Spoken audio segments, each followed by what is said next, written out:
स्वः तत्सवितुर्वरेण्यं भर्गो देवस्य धीमहि धियो यो नः प्रचोदयात्। वंशी विभूषितकरान्नवनीरदाभात् पीताम्बरादरुणबिम्बफलाधरोष्ठात् पूर्णेन्दुसुन्दरमुखादरविन्दनेत्रात् कृष्णात् परं किमपि तत्त्वमहं न जाने। वन्दे राधापदाम्भोजं ब्रह्मादिसुरवन्दितं यत्कीर्तिं कीर्तनेनैव पुनाति भुवनत्रयम् पुनाति भुवनत्रयम्। सभी भागवत प्रेमियों को राधे राधे। भागवतम रसमालयम में आप सभी का स्वागत है। हम लोग कृष्ण उद्धव जी का संवाद सुन रहे हैं। उद्धव जी ने अनेक प्रकार के प्रश्न किए, ज्ञान से भरे हुए प्रश्न, और श्री कृष्ण भगवान ने उसका उत्तर दिया। इसी क्रम में उद्धव जी ने जानना चाहा भगवान की विभूतियों के बारे में कि भगवान की कैसी कैसी विभूतियाँ हैं। तो इस पर श्री कृष्ण भगवान बड़े प्रसन्न हुए और उन्होंने कहा कि महाभारत के युद्ध में अर्जुन ने मुझसे ऐसा ही प्रश्न किया था। अर्जुन ने प्रश्न किया था अध्याय 10 में कि अपनी विभूतियों का वर्णन कीजिए, क्योंकि 7वें अध्याय में भी, भगवत गीता के 7वें अध्याय में भी इसकी चर्चा है। तो भगवान ने अपनी विभूतियों का वर्णन किया और फिर अर्जुन ने देखना भी चाहा कि यार देखें आपने जितना वर्णन किया है, आप कैसे हैं, आपका विराट रूप कैसा है। तो 11वें अध्याय में भगवान ने अपना विराट रूप दिखाया।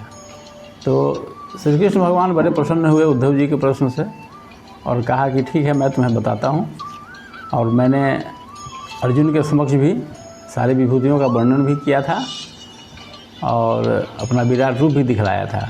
इस तरह से अर्जुन का, ऐसे कहिए कि उनका जो है विचार बदल गया और वे युद्ध के लिए तैयार हो गए। जो भीख मांगकर खाना चाह रहा था वह अर्जुन युद्ध के लिए तैयार हो गया।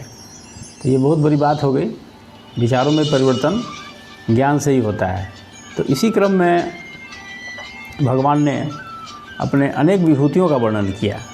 कुछ संक्षेप में हम चर्चा करेंगे, क्योंकि समय की पाबंदी रहती है और एक पढ़ना तो पड़ेगा ही। अगर जितना ज़्यादा पढ़ेंगे उतना ज़्यादा जानकारी मिलेगी, लेकिन एपिसोड बनाने का अपना एक मर्यादित समय है, इसलिए फिर भी मैं कुछ खास का मैं आपको बता रहा हूँ। भगवान कहते हैं कि गतिशील पदार्थों की गति मैं ही हूँ, अपने अधीन करने वालों में मैं काल हूँ, गुणों में मैं उसकी मूल स्वरूपा साम्यावस्था हूँ, और जितने भी गुणवान पदार्थ हैं उनमें सबका स्वाभाविक गुण हूँ। मैं जीव हूँ और कठिनाई से वश में होने वालों में मन हूँ। मैं वेदों में अभिव्यक्ति स्थान हिरण्यगर्भ हूँ और मंत्रों में 3 मात्राओं ओम, जिसे अ उ म, अ जोर उ जोर म कहा जाता है, अ उ म संधि विच्छेद, वह मेरा ही स्वरूप है। ये प्रणव है, प्रणव और व्याहृति, इसी में प्रणव आता है, ओम शब्द आता है प्रणव में, वो मेरा ही स्वरूप है। ओंकार मैं ही हूँ। अक्षरों में आकार, छंदों में त्रिपदा गायत्री भी मैं ही हूँ। भगवान ने गीता में भी कहा है कि गायत्री छंदसामहम, छंदों में गायत्री मैं ही हूँ, मेरा ही स्वरूप है। तो वही चीज़ भगवान यहाँ फिर से कह रहे हैं। समस्त देवताओं में इंद्र, 8 वसुओं में अग्नि, 12 आदित्यों में विष्णु और 11 रुद्रों में नीलोहित नाम का रुद्र हूँ। भगवान कहते हैं कि प्रिय उद्धव, मैं दैत्यों में दैत्यराज प्रहलाद, नक्षत्रों में चंद्रमा, औषधियों में सोमरस एवं यक्ष राक्षसों में कुबेर मैं ही हूँ। पक्षियों मैं सिद्धेश्वरों में कपिल, पक्षियों में गरुड़ मैं ही हूँ। प्रजापतियों में दक्ष और पितरों में अर्जमा मैं ही हूँ। मतलब भगवान सब कुछ है, उनसे परे वैसे भी कुछ नहीं है, लेकिन उन्होंने बताया कि जहाँ जहाँ कुछ खास है वह मेरा ही विभूति है। ये भगवान यहाँ कह रहे हैं। कहते हैं कि औषधियों में सोमरस मैं ही हूँ, गजराजों में ऐरावत, जल निवासियों में प्रभु वरुण, तपने और चमकने वालों में सूर्य तथा मनुष्यों में राजा हूँ। मनुष्यों में राजा को भगवान का ही स्वरूप माना जाता है। ये बहुत आदिकाल से हमारे सनातन धर्म में है कि राजा भगवान का ही स्वरूप होता है। अब इसका कोई गलत फ़ायदा उठा ले, ये बात अलग है। मैं घोरों में उच्च स्रवा, धातुओं में सोना। ये बहुत खास बात यहाँ है, इसकी हम थोड़ा सा चर्चा करेंगे आगे विशेष रूप से। धातुओं में सोना भगवान कहते हैं, जबकि भागवत में ऐसा उल्लेख है प्रारंभ में ही कि उन्होंने कलयुग को कहा था कि तुम सोना में निवास करो। तो यहाँ कंट्राडिक्शन आ जाता है कि एक और भगवान कह रहे हैं कलयुग में सोना, कलयुग का निवास सोना में है, और यहाँ कहते हैं कि सोना मेरा ही स्वरूप है, धातुओं में सोना मैं ही हूँ। ये कैसे हो सकता है? आखिर ये कैसे हो सकता है? तो इसका जवाब साधु संत लोग देते हैं, ज्ञानी लोग देते हैं कि जो सोना का अर्थ यहाँ धन से होता है। सोना मतलब गोल्ड नहीं, सोना का मतलब धन। तो यहाँ कहता है कि यह सोना एक उसका एक सांकेतिक है, उसका एक कहा गया है संकेत रूप में कि जो आप सही ढंग से धन कमाते हैं, मतलब जो सोना सही ढंग से आपके पास है वो भगवान का निवास स्थान है, वो भगवान का स्वरूप है। और जो सोना गलत ढंग से कमाते हैं, जो धन गलत ढंग से कमाते हैं, वहाँ कलयुग को कहा गया रहने के लिए। इस कंट्राडिक्शन को क्लियर किया गया है। दंडधारियों में यम और सर्पों में वासुकी हूँ। हे निष्पाप उद्धव जी, मैं नागराजों में शेष नाग, सिंह और दाढ़ वाले प्राणियों में उनका राजा हूँ। मैं तीर्थ हूँ और नदियों में गंगा, जलाशयों में समुद्र, आत्म अस्त्र शस्त्रों में धनुष और धनुर्धरियों में त्रिपुरारी शंकर हूँ। ये सब भगवान कह रहे हैं कि हर जगह बस मेरे अलावा कुछ नहीं है। दुर्गम स्थानों में हिमालय, वनस्पतियों में पीपल, धान्यों में जौ हूँ। जौ का बड़ा महत्व दिया जाता है पूजा पाठ में। तो यहाँ भगवान कहते हैं कि मैं धान्यों में जौ मेरा ही स्वरूप है। मैं पुरोहितों में वशिष्ठ, वेदवेत्ताओं में बृहस्पति, सेनापतियों में स्वामी कार्तिकेय हूँ। ब्रह्मा मेरा ही स्वरूप है। ये सब भगवान यहाँ कह रहे हैं।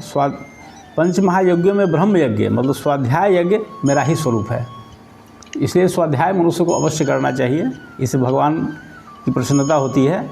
व्रतों में अहिंसा व्रत और सबकी आत्मा में हूँ, ऐसा भगवान यहाँ कह रहे हैं। मैं स्त्रियों में मनु पत्नी शत्रुपा, पुरुषों में मनु, मुनीश्वरों में नारायण और ब्रह्मचारियों में सनत कुमार हूँ। देखिए, स्त्रियों में भी कह दिया कि शत्रुपा मेरा ही स्वरूप है। ये कितनी बड़ी बात है। जो शत्रुपा भगवान कहते हैं कि मेरा ही स्वरूप है।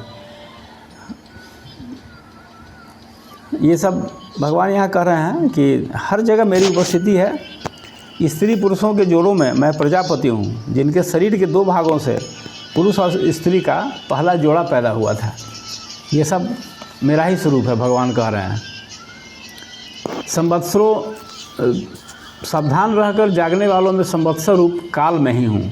ऋतुओं में बसंत हूँ, महीनों में मार्गशीर्ष और नक्षत्रों में अभिजीत हूँ।